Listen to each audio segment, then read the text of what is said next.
Welcome to the Security Weekly News wrap-up for the week of 10 May 2020.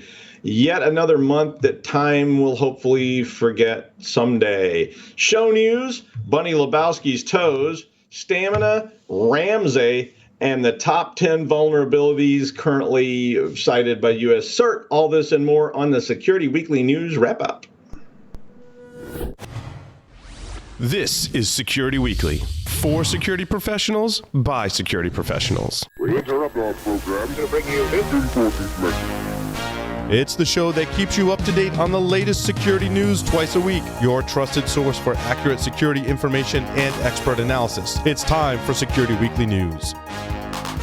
As technology continues to evolve and expand, so have the countless ways our critical systems can be put in jeopardy. Ransomware attacks, misconfiguration, user error, and malicious threat actors, to name a few. As IT infrastructures continue to grow and diversify, how do you ensure stable security? Core Security, a help systems company, provides an analytics-driven, layered approach to security with a portfolio that enables both proactive and reactive responses. With Core Security, you can reduce risk by limiting access, detect upcoming and active threats, test for security weaknesses, and efficiently monitor data for actionable insights. To learn more, visit securityweekly.com/core security.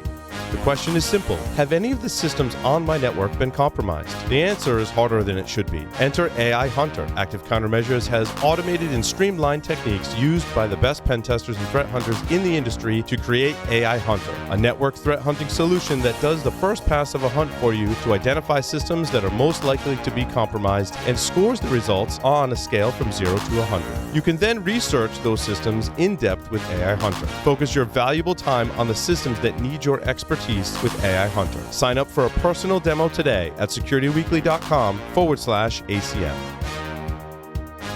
Hi, I'm Dr. Doug White from Roger Williams University, your host today, and welcome to the Security Weekly News wrap-up show. First, let's wrap up all the show topics for the week. On Application Security Weekly number 107, Mike, Matt, and John had an interview with Joe Garcia, DevOps security engineer at CyberArk. I really like this interview because it was about security and developers working together. Imagine that. I have worked on both sides of that equation, and I have not really seen security teams being involved. I know that some places have adopted this.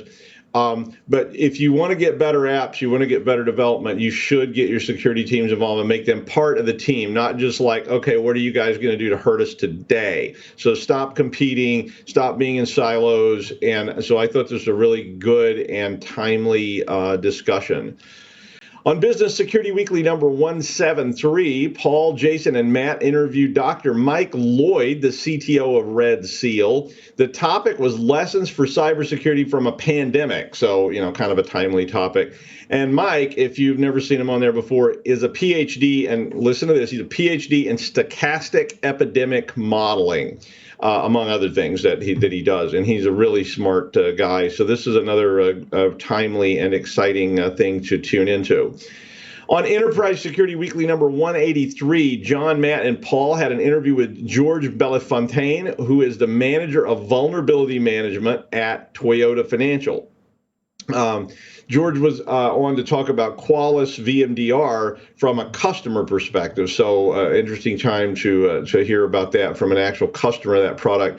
A second interview on that show was on using the network to reduce remediation costs with Sid Nanda, the senior product marketing manager at Viavi Solutions. On Security Weekly News number 33, can you believe it's been 33 already? Jason Wood was back with expert commentary on GDPR violations that actually resulted in fines being issued. I was just doing a conversation, which was actually a thesis defense, with a student who was studying this type of thing, and it's interesting to see what sort of fines the GDPR has been handing out since it's been in operation about a year now, and talking about if that's an effective solution to these issues and to privacy issues. I mean, is a 50 million euro fine a lot? Well, I mean, it sounds like a lot to me. I got a 50 euro fine once for riding a tram without a ticket in France. Thanks, you know who you are. And so I guess it depends on what you did and how much money you had at the time. There's always a debate about these kind of fines being regressive. So a $50 speeding ticket to me may be a lot different than a $50 speeding ticket to Jeff Bezos. So could you even find him at this point? I'm not sure. I mean, like if Jeff Bezos took a fighter jet that he bought secondhand and he flew it, like, say, 2 meters off the ground through Nob Hill in San Francisco, would he get a fine? And how much would the fine for that even be? If he chased Elon Musk in a fighter jet through Nob Hill, I mean, what would that, what would the fine be for that? And how much of a fine would you have to give him to make that effective? I saw the other day he may be the first trillionaire.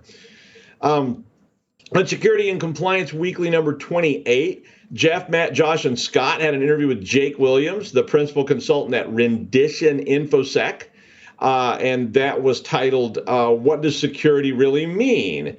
And that set off a whole series of Facebook and Discord discussions about this. So there was all that was going on at the same time. And speaking of which, if you haven't already joined the new Security Weekly Discord service, you probably should.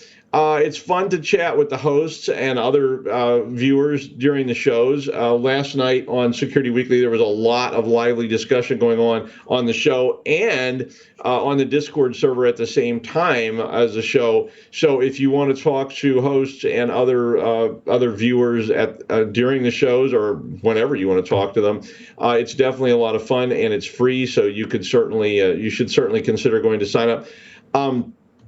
I will go put that on the wiki so you can get a link to joining that, and you can needle Jeff anytime you want. It's actually quite a lot of fun.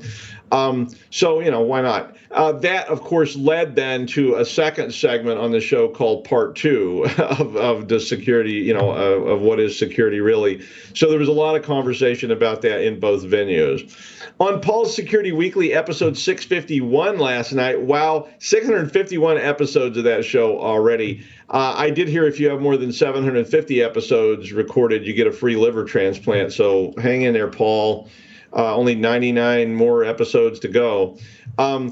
Starting off on the show was MITRE ATT&CK, looking beyond endpoint data, and an interesting discussion on Discord was going on at the same time about that. The guest was our friend Mike Nichols, who's the head of product for Elastic Security at Elastic. Mike's been on a lot and been on a lot of shows, and it was a good discussion of what I think is a very useful product platform, MITRE ATT&CK. In the tech segment, Harry Sverdlov, who's the founder and CTO of Edgewise Network, was on with a timely topic of remote access security. And Harry was talking about how terms like social distancing, quarantine, and contact tracing should also apply to information security. And I thought that was a very germane sort of thing to talk about. And of course, drunk history. I mean, the news was always a lively discussion. I actually did not get to make a drink for the show last night because I had to do a virtual commencement for the graduate school. And I thought, sloppily lamenting the fact that my cousin got a better grade in Calc 4 and end up crying and singing Don't Stop Believing was probably not the best approach for my commencement address. And I also had to do a virtual thesis defense, and I felt like getting in a virtual argument with some hapless grad student about why eigenvalues greater than 1 is not as good as a Horn's test before breaking my webcam and storming out, which of course would reveal my lack of pants, was, well, let's just leave it at that. Not that any of that really ever happened. No, I swear. My favorite threat of the week is going to have to be ransomware part 2, the re-ransoming. I've stopped putting ransomware up here all the time because even though it's probably one of the main threats of every week and one of the main threats to our industry, that just never stops giving. But I kind of quit putting it up because of that. But I wanted to bring it back up because of all the new approaches that are being used by ransomware frameworks to get you to pay. Now, experienced kidnappers know that you sometimes have to cut off Bunny Lebowski's toe, or at least a nihilist toe that kind of looks like Tara Reid's toe, and send it in order to get paid, to convince them that you actually have the person. So ransomware people seem to have figured this out as well, and they started using this tactic a lot. So instead of just encrypting all your JPEG files, they now encrypt them. The framework uploads them back to the command and control server, and then if you don't pay, they start decrypting them and slowly, oozing them out onto the internet until you realize that that next photo in the list is from the office party in 2006, where you kind of ended up naked in the server room with Windows ME user written in Sharpie on your forehead, and so you might want to pay up. Now, we already know that there was a news story this week about the problem with paying up, and that people who pay up end up spending about double to recovery. It was a news story on Security Weekly News on Tuesday. So people that paid the ransom usually ended up spending more money than people who didn't pay it and just recovered. But this means that even if you have backups and you can restore everything without buying the key from the kidnappers, this doesn't really prevent them from releasing the lower third of that picture from the Christmas party tomorrow. So ransomware, it is, and none of that ever happened. If it did, it didn't involve me. I swear I was at the bar with Lou. So a lot of changes there, and I moved that back up on my threat list. And now all the top news from the shows. Speaking of Bunny Lebowski, a law firm representing every A-list celebrity you ever heard of, including Springsteen, called Grubman, Shire, Michaelis, and Sachs. You must be a really big-time law firm if you could get away with a name like that. They lost 756 gigs of celebrity data, including such things as contracts, naughty contracts, non-disclosure agreements, naughty non-disclosure agreements, phone numbers, and email addresses. I don't think there was any naughty stuff there, actually. Not to mention the naughty personal correspondence of celebrities. Actually, they never used the word naughty. That was just my brain. I heard there was a whole section where Madonna revealed the forbearance on her fiduciaries. Right. But the law firm's website was down as a result of this, and it's another example of a ransomware doxing type attack, like I mentioned before. So all this juicy, naughty kind of stuff. But so far, what they have doxed online is that some tour contracts for Madonna's Madame X tour were released, and I think there was some other really, really exciting and naughty stuff, like contracts, I guess. But apparently they have phone numbers and stuff of celebrities who probably change their phone numbers all the time anyway. But if they do release them, I'm going to call some people. I'm going to call Springsteen. In fact, we should have a contest to see who would you call from the list of people who got their data stolen if their phone numbers were released. And you have to call the lesser celebrities or the older celebrities, because the really hot people are not going to answer. But we used to, when I was in high school, we used to actually use we used to use social engineering to try to get celebrities like home phone numbers, and we actually were successful in doing that a couple of times, which was pretty interesting. All right, the top 10 routinely exploited vulnerabilities was released by CERT this week, covering the last 3 years. Every single one of these is patched. But guess what? As we all know, people don't patch, and voila, you get hosed. I won't read them all, but at number 3, CVE 2017-5638, remote code execution via, wait for it, Apache struts. Can you say Equifax breach? At number 2, CVE 2017-0199, remote code execution in Microsoft Office allows malware to run via a click document. Drydex. It's got what plants crave, electrolytes.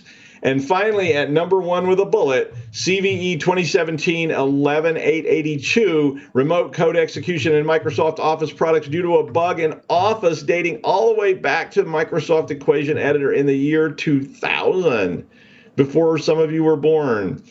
I mean, really? I mean, I know it was November of 2000, so if you're counting, so it wasn't really, it's like minute 1 of the year 2000, which was an auspicious minute, right? That was like right after Y2K. So like I was on the radio at midnight on January 1st of or December 31st of 1999. I was on the radio because we were saying that the Y2K wasn't going to be the end of the world, and that we would be on the radio until the world ended or we realized the world wasn't going to end. And I had challenged a guy who had told me he had 2,000 pounds of spam stored underground and that he was going to be laughing at me when my family was starving. I was like, boy, what a great person you are. He was saying he would be laughing at my starving family from inside his bunker with his 2,000 pounds of Spam. And I said, well, I tell you what, I dare you, call in on January 1st, the radio show, and admit you were wrong. And I thought, this guy will never, but he called in. He sure did. He called in and asked me what he should do with 2,000 pounds of Spam. And I gave him the address of a homeless shelter. Because, yeah. A new cyber espionage framework, which is named RAMSAY for some reason. I should have looked up why they called it that. I'm sure there's a good reason for it. But this framework was developed to collect and exfiltrate files from air-gapped networks. So it's specialized in air-gapped networks. ESET, research company, found the first of the RAMSAY components earlier this year. And I think some of it was actually back in late last year. But earlier this year, a file was uploaded to VirusTotal that contains some of the first elements of this. If you haven't seen it, it's definitely a piece of malware and a framework that you might want to read up on. It basically collects all the existing Microsoft Word documents on the target, and then it stores them in a collection directory for exfiltration. Basically, the recent versions of it have expanded to grab PDF and zip files. It doesn't have a command and control server, which means that it would work on an air-gapped network. But what it does is it looks for local network shares and removable drives for its control files. So you can actually write a command and control file, put it on a flash drive, plug that into a target machine inside of a building, and then it goes out. Now, there are versions of it that actually have spreading, like worm-like components as well, to try and spread across internal targets. And I know we said air gap, but we said network air gap, so that means like at the border. So this is like a massive insider threat tool that can spread. There are other versions that have contaminated files used to drop the malware agent so that it'll work without in a live network, but it's definitely an insider threat tool. It's a very modern framework, and it's probably going to be a pretty serious threat going forward. Microsoft and Intel have developed a new approach to malware detection called STAMINA, which is an acronym for a mouthful, Static Malware as Image Network Analysis. A name only an academic could love. This approach involves converting malware binaries to grayscale images and then comparing those images to new file images that come up using essentially neural nets that are trained on the Microsoft database of known malware files. This came up because in the modern age that we're in now, it's very difficult to use traditional signature analysis to detect malware because it changes so fast and can be changed on the fly, from case to case to case to avoid signature analysis. Basically, every byte in the malware file is assigned an 8-bit value, which corresponds to the pixel intensity.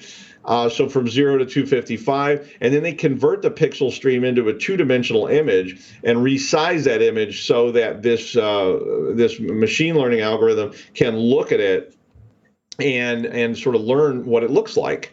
And basically, their research showed that it works. Large files, but particularly large files, suffered from time issues because it took so long to convert and to look at.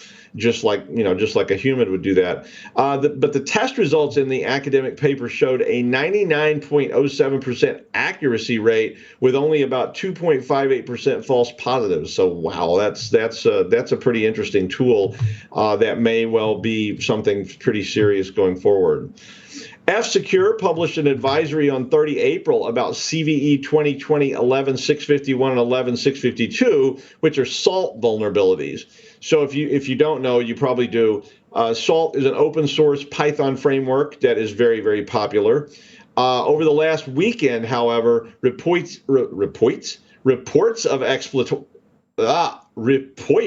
exploitation attempts started to emerge. Lineage OS Project, which is an Android firmware community, had to take all their cloud servers down over the weekend. Ghost, which is a blogging platform for open source content based on Node.js, was also taken offline, among others. it looks like in all these attacks, the SALT vulnerabilities mentioned previously were involved. So as of Monday, SaltStack was urging everyone to please update their SALT master servers and use the SALT hardening guide, which you should be doing anyway, but you know how things go, in order to avoid having cloud vulnerabilities due to SALT in your Python code. And finally, Twitter announced Tuesday that anyone who could work from home could continue working from home forever. And they didn't even mean it like in the sense like I keep expecting to get notified like, yeah, you can work from home forever. They actually said in a revelation, Twitter said that workers should work wherever you could be happy and productive if it was possible. Which means that, you know, there are people that have inward, you know, facing jobs, or they have to deal with humans. I have been trying to convince people of this for, well, just about forever. I mean, I worked at a Federal Reserve Bank, and I suggested that the programmers we had would be more productive if they actually worked from home over a modem because of all the distractions and stuff that went on at the bank during their shifts, where people came in and said, hey, could you come to this birthday party in the cafeteria? We're giving, you know, Angela a cake. Oh, hey, we're having a Girl Scout cookie sale in the break room, and all this stuff that seemed to really distract. Not to mention like parking and building use and guards and all this stuff that we had to have. And I was told when I suggested this was a long time ago, that we all needed to be in the building, you know, for the children or something. I never understood exactly why we all had to be there, because you have to understand, this was a building no one could actually enter. We didn't have any customers. Our customers were banks, and all that was done over the phone. But, you know, that's always how it's been done. So don't ever let anything change. And I hear that now. I mean, we're hearing companies right now that are talking about how do we move forward in this weird pandemic.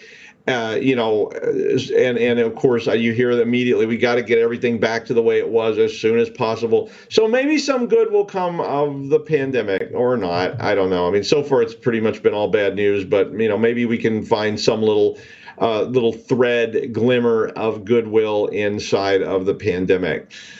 And that's the news wrap up for the week of 10 May 2020 in the time of plague in the before time.